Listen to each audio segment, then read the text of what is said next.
often people ask me what I do in my business or my side gig as it is now. And I'm going to admit that coming up with my elevator pitch has proven a little bit difficult. I'm kind of struggling with the words at times. But one thing that I'll offer is energy healing. But when you say that, I'm not sure people understand what it means. What is energy healing?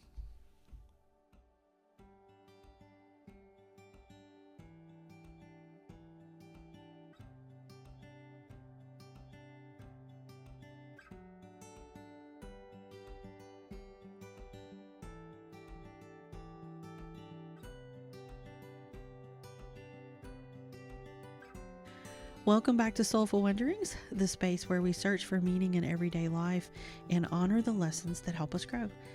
I'm Heather and I'm your host. Please, before we get started, I would love it if you would subscribe to the podcast, and you can also head over to our socials and follow us there. And I'm going to put all of that in the show notes. So, energy healing. The first time I heard about energy healing, I heard about something called the emotion code. And this is a modality that was created by a man by the name of Dr. Bradley Nelson, an actual full-on physician, MD. And I was curious, so I decided to read his book. And it was fascinating. I really enjoyed it. He talked about energy, how everything has energy. Everything has energy, and I believe this. Energy can become trapped for a variety of reasons, and that can often cause ailments, pain, illness, all the things. And he has a mode of moving that energy out. So when you release it, it is said to help said ailment. Now, hear me, this is a very simplified version explanation of what he does. Okay, it's a thing. And I was fascinated by it. And you could take courses, you could become certified so that you could help people as an emotion code practitioner. He also created something called the body code. And it was really cool. And the thought that this energy had become trapped, and often because of a trauma or something like that, and then it was now causing you problems. Again, I was fascinated by this, and the way he describes it and the science he has behind it makes a lot of sense. And it was I thought, okay, this is he's he's onto something here. And this was really neat. Anyway, it was something I wanted to pursue, really, but other things took my time, and I chose to do other things, and I never pursued that one. And then Reiki came into my world. And I have a few friends that are Reiki practitioners, and it seems to be the one that when you say it, no matter what company you're in, no matter what people know about this kind of thing, they tend to recognize it. Now, whether they truly understand it or not is debatable. But they kind of go, oh yeah, Reiki, I've heard of that.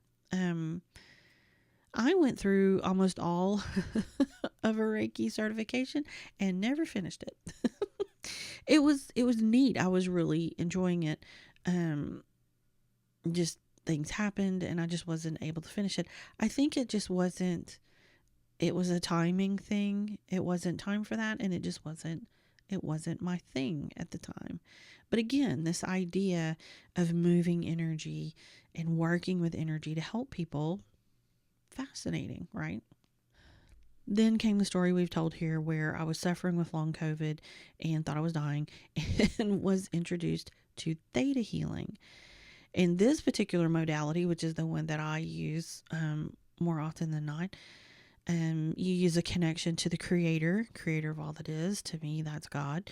To basically find out what's going on, find the energy and the issues in the body, and start to move those things and ask for healing with those things. With Theta, we also work with the subconscious reason as to why we do the things we do, and to try and change that belief, which allows us to change our actions or our mindset We're also looking at, traumas and releasing traumas and things like that, because all of those things are connected. Again, this is very simplified. These are very simplified explanations. So let's back up a minute and see if there's a definition of energy healing. Now, according to Google, energy healing is a holistic complementary therapy based on the belief that a vital life force energy flows through and around the body. Practitioners aim to balance this quote unquote subtle energy or biofield to reduce stress, alleviate pain, and promote physical, emotional, and spiritual well being. It further states that the goal is to remove blockages in the body's energy flow and rebalance the energy field, which is believed to support the body's natural ability to heal itself. They list things like Reiki, acupuncture, sound healing, chakra balancing, etc. I feel like that's a yes and no. Okay, well, not no. There's really nothing inaccurate here. I just think, to me, maybe there's more. There's some more yes. There's more to it. Removing blockages, removing that negative flow, or relieving that negative flow. Oh my gosh, they're so important. They're part of it. Let me tell you, I've had some great Reiki sessions that showed an issue, and then I worked on clearing it and diving further into it. So hear me, it's an awesome thing to do. I just think there are some modalities that go further, or at least the work I've done with them goes further. To me, this is what I see at the core, but there's often more, depending on the modality. I keep using that word in case you didn't figure it out already. There are multiple ways to heal. There are several modalities, several methods. Truthfully, they're often very similar. They're kind of doing very similar things, just with slight variations to the approach. And like a lot of other things we've talked about, they're doing similar things. They're just using slightly different language. So, and you will often meet energy healers or people that are in this space that they're probably all using a different modality, or they're using similar modalities. I know people that use multiple. Anyway, so the modality is, I think, evident. I'm going to be honest, I would even put things like hypnotherapy in an energy healing space, because I feel like that's part of what they're doing. Anyway, so moving the energy to me is a great beginning. And it may at times be all that's needed, at least in that moment. Trust me, I use these frequently. And I've had that where it's just a kind of a quick cleansing. Let me cleanse the negative energy around you. Let me remove all these blocks. It's great, and it works, and it's helpful. I like going the next step, though. I like finding out the why. I like digging down and finding out the core reason that we're doing something, especially when someone has come to me to solve a problem that they're having. They feel blocked. Maybe they're trying to understand their purpose, or why they aren't moving forward in their business, or why they're having a challenge in a relationship, or maybe it's an injury or an illness or whatever. That's when often the healing then couples with a bit of coaching. We start to question, well, what are your goals? Or what are you doing now? Well, what's not working? We start to put the pieces of the puzzle together so that we can find the real issue and a real solution, right? If you're just sort of stabbing at it and, oh, well, I have this going on, and you fix that, but there's a whole different situation going on, a glaring issue that no one addressed, then fixing the one won't matter. Or it may matter for a minute, but then it's just going to come back, right? So knowing the why, it's a big deal. I've done some past life regressions that are essentially hypnotherapy style sessions, I would say, where you connect to your higher self. And that gave me a lot of direction and a lot of answers So that was kind of a piece of the puzzle that I needed that was missing. So that was amazing. That was fabulous. And I get that that starts to sound a bit woo woo to some people. Maybe it is. But as you get into deeper healing, you may find yourself going there. You'd be surprised how much it would help you if you just open your mind to it. Now, I'll admit, to me, this is my opinion. Some of the modalities feel a little bit surface to me. Okay. They help. They do. Like I said, I use them frequently. Clearing blocks. I love a good Reiki session. But if I don't know why the block is there, won't it come back? And see, for me, it will. I need to know the reason for the behavior so that I can change it. So I find we may need a combination of things. Do some Reiki, remove blocks, do some hypnotherapy, get some good grounded guidance. Try some theta, change beliefs at a core level. Then you add in some therapy with a great counselor or psychologist or whichever you prefer. And let me tell you something, now you're cooking. All of this is just learning new tools, learning about ourselves and changing the things that will help us. Here is the big one that I have learned. Healing is not one size fits all. It's just not. What works for me may not work for the next person. And again, I think I said this before, I also find that more and more healers have training in multiple modalities. And then that gives the client the chance to choose what they want to try. Or it may be a situation of we meet you where you are. I do that a lot. We talk, we discover. I try to start to see where you're coming from.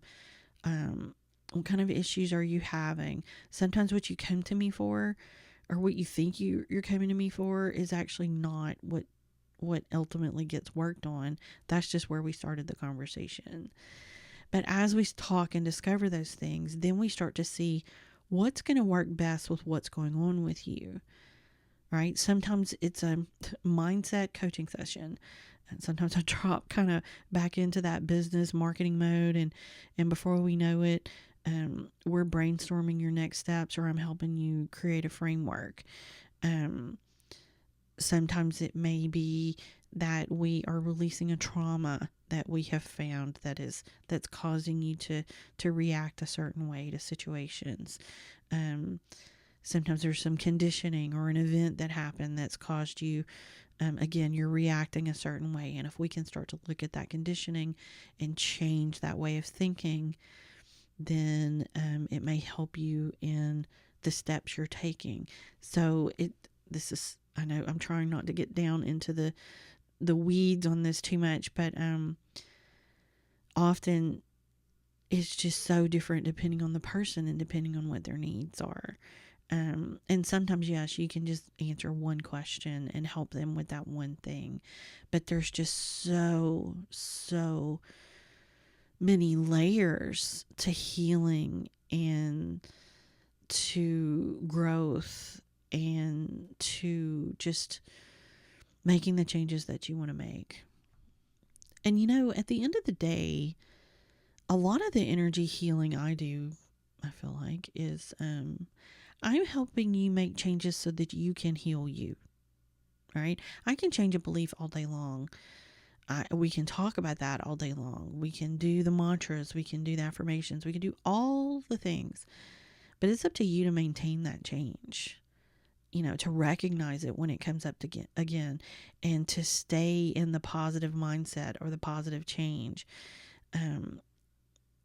We can make our own choices, and we can choose to fall back into old habits. Or we can choose to stay in that place and not move forward. So recognizing, acknowledging, continuing to make different choices, all of those things are part of it. Healing is an ongoing process. And who said it? Shrek? That is like an onion. There's a lot of layers, and you're just gradually peeling them back. But the changes are, at the end of the day, they're up to us. So maybe that's the real answer to the question, what is energy healing? It's not just moving energy. It's not just clearing blocks. It's awareness.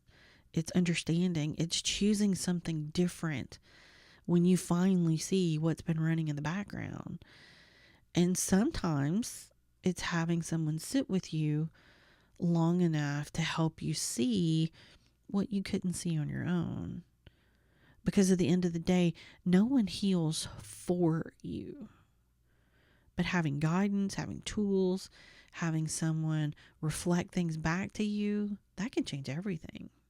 So if you've ever been curious about energy healing, you don't have to understand all of it. You don't even have to believe all of it. You just have to be willing to explore what might help you feel better, to think clearer, or even move forward in a way that feels more like you. And maybe that's the real work, not fixing yourself, but understanding yourself enough to move differently. If you want to sit with this a little, here are a couple things that you could reflect on. Look at where in your life do you feel stuck or blocked right now? Do you feel like it's something surface level or something deeper that keeps repeating? When something does shift, are you able to maintain it, or do you notice yourself slipping back? And here's one simple practice. The next time you feel triggered, stuck, or just off, instead of trying to fix it right away, just ask, what is this trying to show me? And when have I felt this before? You're not trying to solve it. You're just trying to notice it, because that awareness, that acknowledgement, that's usually the first step really to any kind of healing, no matter what the modality is that you choose. And if you're sitting there thinking, okay, I know there's something there, I just can't quite get to it. Look, we're all there. It's hardest to do the work on ourselves. It's just so much easier when you have someone to help you through it. And that's exactly the kind of work that I do. We have real conversations, we dig a little deeper, and we use tools that make sense for you. So you can always reach out and we'll figure out what that looks like together.